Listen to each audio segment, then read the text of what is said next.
Hello and welcome to Buildings of Tomorrow. My name is John Lester, and in today's episode, we are talking about the grid edge. I'm joined today by Sabine Ellinghagen. She is the CEO of Digital Grid at Siemens Smart Infrastructure. Sabine, thank you for joining us. Thank you, John, for having me. It's an absolute pleasure. So we're talking about grid edge. We're talking about the impact that grid edge can have on our energy transition. Let's start at the very beginning. What is the grid edge?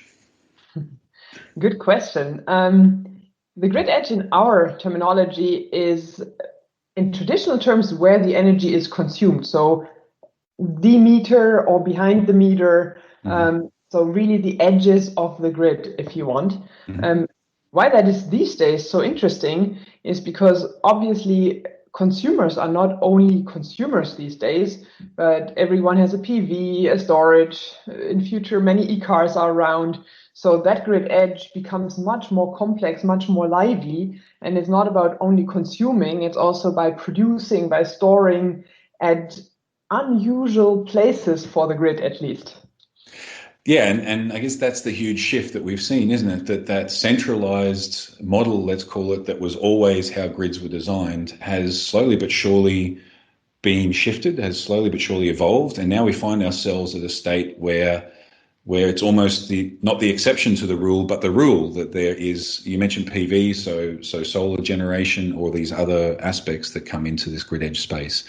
And why is it so important? Why have we found ourselves in this position where these additional components, these consumers and prosumers and different roles of people have become so prevalent? What's driving this? I mean, what's driving it? It's pretty easy. It's the energy transition, right? And I think why we think it already is the new normal, in essence, it's just the beginning. So when we look at the projections, we see a 7-fold increase of the decentral energy resources coming onto the grid. So really what we think like, wow, there's so much solar, at least here in Bavaria, on the roofs already, then it really is just the beginning. And that 7 times growth is really a revolution that is still upcoming and a very exciting thing. And it's a revolution that's not only upcoming, it must come. Because the energy transition, if we want to achieve it, if we want to achieve a serious measure against climate change, then you must get to those levels of 7 times what we have today. It really is also the fastest way for the energy transition to happen. Yeah, and I like one of the points you said there is that it's not that it's a nice thing to have. This is something that we must have. And it's not that 7 times. Is 7 times growth even fast enough, or do we need to be faster? Absolutely agreed. And I think the interesting thing is it's like swarm intelligence, right? It is many different small places where things can happen and where things can accelerate extremely fast. If you look at how fast the switch from conventional mobile phones to smartphones happened, I mean, this was within a year or two, almost the entire population had changed.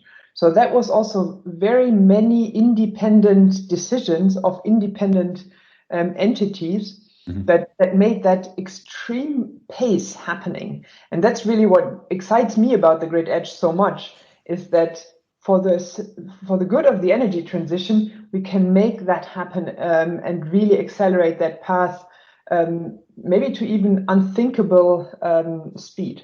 And I like the analogy as well, because there's something to say for this evolution or revolution also being technology driven, because that all of these new independent generation and storage spaces, they need to be controlled, they need to work in harmony, they need to be connected and integrated effectively, and this has to be driven by available technology. Absolutely. And I mean, if we weren't at the stage with the internet, with AI technologies and so forth that we are now, I would be scared of that pace and about blackouts and that being something uncontrollable or a waste of resource, because then you build a DER and so a decentral energy resource and you can't really use it because it can't be connected to the grid. So technology plays a huge role in there to control that, to manage that, to commercialize it. You're spot on. Yeah, and that's another interesting part which I'd like to touch on because you talked about the connection, you talked about the commercialization of it. How important is that commercial conversation when we're talking about these distributed energy resources or DERs, like you mentioned? How big a piece of the conversation is that commercial viability? A very, very big one. I mean, ideally, if you want independent entities like a university, like a hospital, like any other industrial campus, or also larger residential spaces, if you want them to take that decision, it must be two things. It must be A, easy, and B, worthwhile. Mm-hmm. Because if it's not easy, I mean, all of these investors or builders, they're not experts in energy, right? They're not experts in PV, in solar, in storage, in trading, in whatever. Mm-hmm. So it must be extremely easy for not to have like surge costs, and it really be a lengthy, complicated process. Mm-hmm. And the second thing, it must be worthwhile. I mean, everybody will calculate the return on invest of such an investment. Mm-hmm. And so the availability of markets is really where the rubber hits the roads. So if I can guarantee that I can achieve a good return on invest by trading my flexibility, by trading my kilowatt hours onto different markets, I can hedge my risks on that, then it becomes a no-brainer to do it. If I'm dependent on subsidies, if I'm not sure what the markets will be, if it's too few markets that might dry out, then my risk is too high. And you see that in Germany at the moment. There was subsidies in. People did solar for the sake of subsidies, and then now the subsidies are running out, and there was nothing to replace it with. So we were in a situation where people were thinking about de-installing their solar panels because it was just no longer viable to have them. Yeah. And that's the worst case, really. Yeah, I can imagine this is the worst case scenario because if we want to be fast, like you described before, and we want to ensure that this revolution happens, so we can try and reach some of the goals that we have, because we know that global warming is here. We know that not only do we have to slow down, but we have to stop and go backwards, if anything. We can't afford to take 2 steps forward and 1 step back, or we won't get there.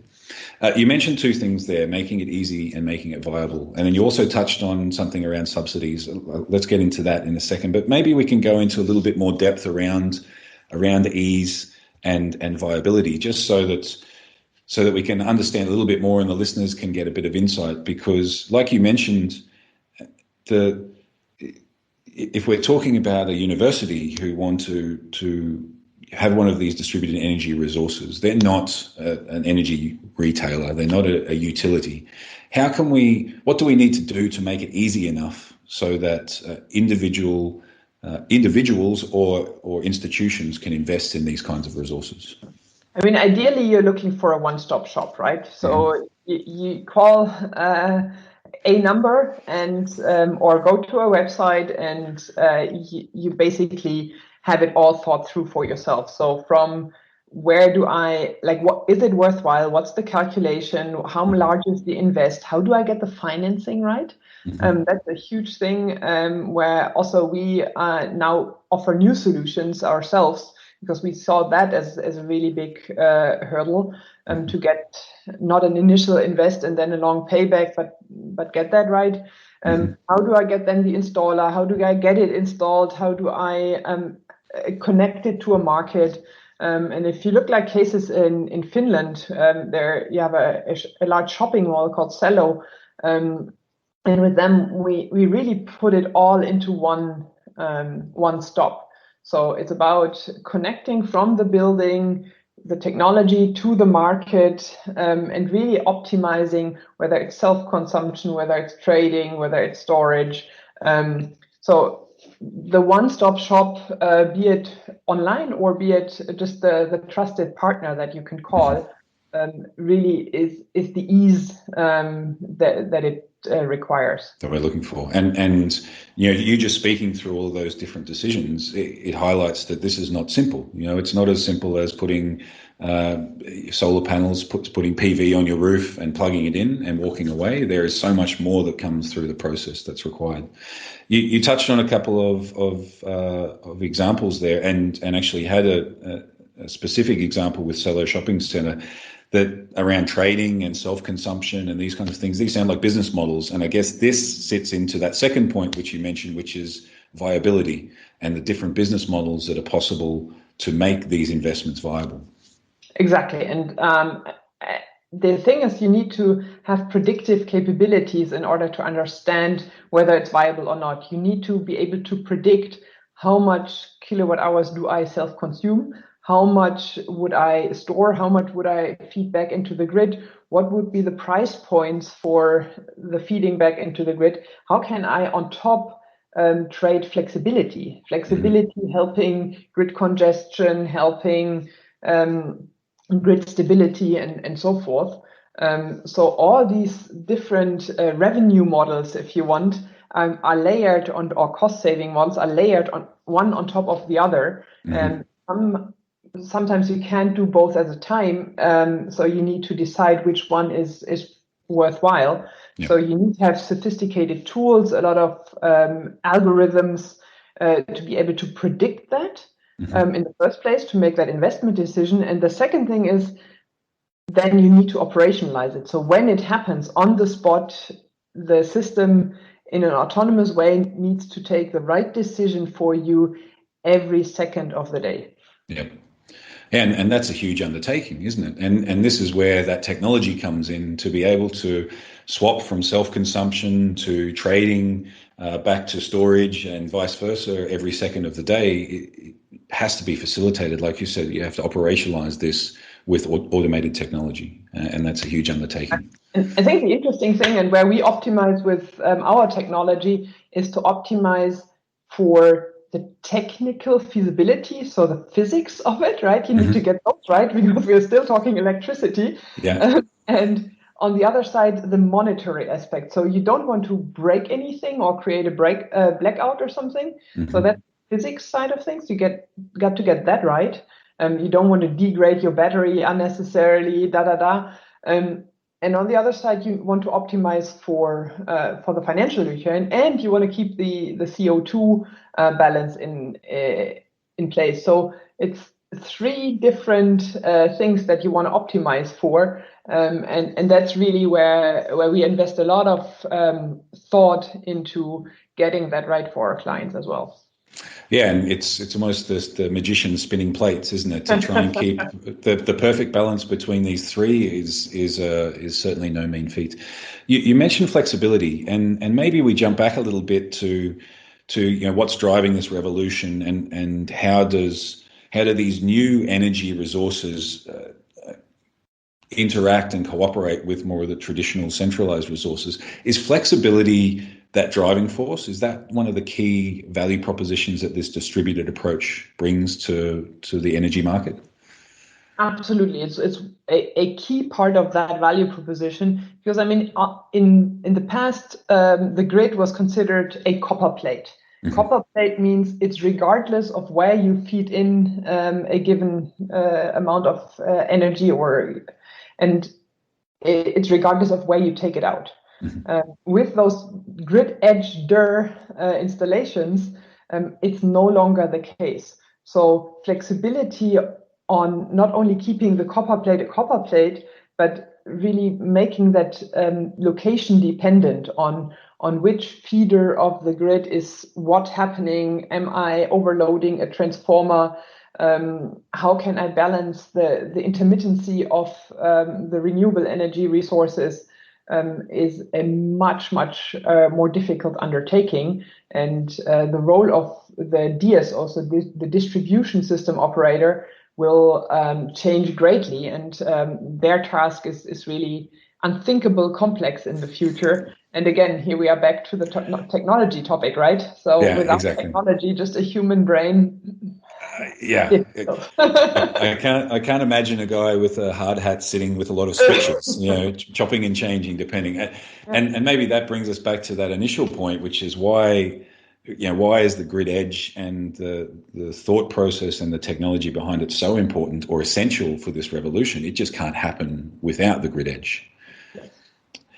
Now, we've gone into the 2 points that you mentioned. If we're going to make this revolution happen, and if we're going to make it to be fast, we need independent organizations to take the leap, to invest and go through the process. And for them to do that, it needs to be easy. And we talked about the different processes that we have to enable for them. It needs to make sense fiscally as well. You mentioned through those conversations, and you used an example actually of Germany where there were subsidies, now the subsidies run out, and this challenges the business model or the viability of the investment that has been made in the past. We talked about trading and markets. Some of this has to be at least enabled by the governments. What is the government role in this whole process? Excellent point. I think you summarized it extremely well, and that is really the point that we haven't touched upon yet. Because the regulatory framework and the ability of, for instance, a DSO, what roles can they take, is governed or regulated by governments, both on the national level as well as the supranational level, like the EU's, is something that is super important, and that's maybe where the pace is the slowest. Yeah. So you see that with the internet as well. I think upload filters or whatnot, right? Regulations is always like a little bit slower than technology advancement. Mm-hmm. And here I think that's the biggest thing. To get the regulation right for those markets. If you think about the US, for instance, there's a great market in California happening where the influx of renewables has decreased significantly because of that market being there. If you look at Europe, there are some countries in the Nordics that are pretty advanced in that. And then it's a spotty picture. There are some really advanced countries, some not so advanced, and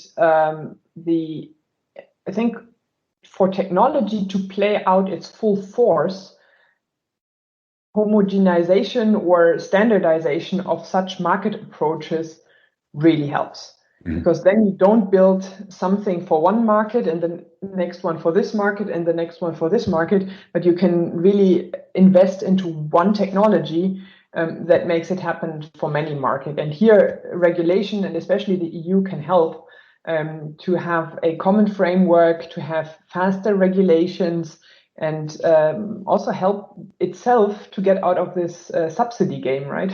Yeah, and as you mentioned, it's not. The speed is essential, and if the speed of the technology or the capabilities is throttled, let's call it, like an upload limit, by this legislation, then our chances of being successful are severely diminished, and this is something we have to avoid somehow. I would agree. So I just look at the time. Thank you so much for joining us. Maybe I'll pass to you for a quick summary. We talked about grid edge and what it is. We talked about why it's so important for this energy transition, and then some of the key features or journeys we need to take as an industry and as a company. If you were talking to an institution, a university, a shopping mall, or a government, a local government, and you had one sentence or one statement to say to them, to say, listen, this is something you need to focus on. What would you say to them, or what do you think is important for them to consider? I would just say it's worthwhile now, and mm-hmm. It's not green or financially viable. Today it's both. Yep. Because the tipping point has been reached, and it's something that is worthwhile and you should be doing now. Mm-hmm. The thing is, let us help you to make it easy. Mm-hmm.